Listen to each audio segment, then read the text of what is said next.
Владичество любезно, как хубаво си ти, как чудно се синее небето ти безкрайно, как твоите картини меняват се умайно, при всеки поглед нови, по-нови красоти.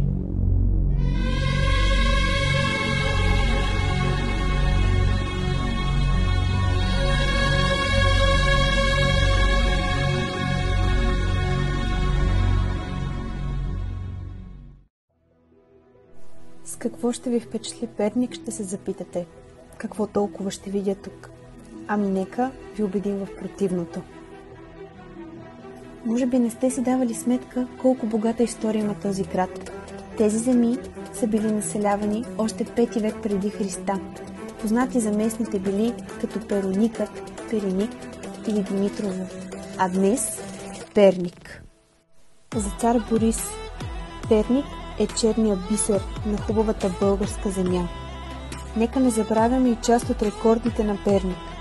Тук е изградена първата електроцентрала в България, изгражда се първата в България механическа сепарация, светва първата електрическа крушка, дори преди царския дворец.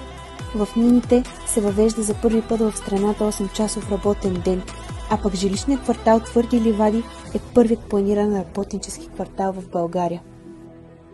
Част от невероятните места в Перник са Дворецът на културата, Регионалния исторически музей, Минния музей, Минната дирекция и много други. А в околностите на Перник можете да се насладите на храм-паметникът край село Гърло, музеят на керамиката в село Гусинци, музеят на киселото мляко в село Студен извор и ждрелото на река Ерма. Нека не забравяме и фолклорния фестивал Сурва, който съхранява българските традиции и обичаи в региона. Очакваме ви!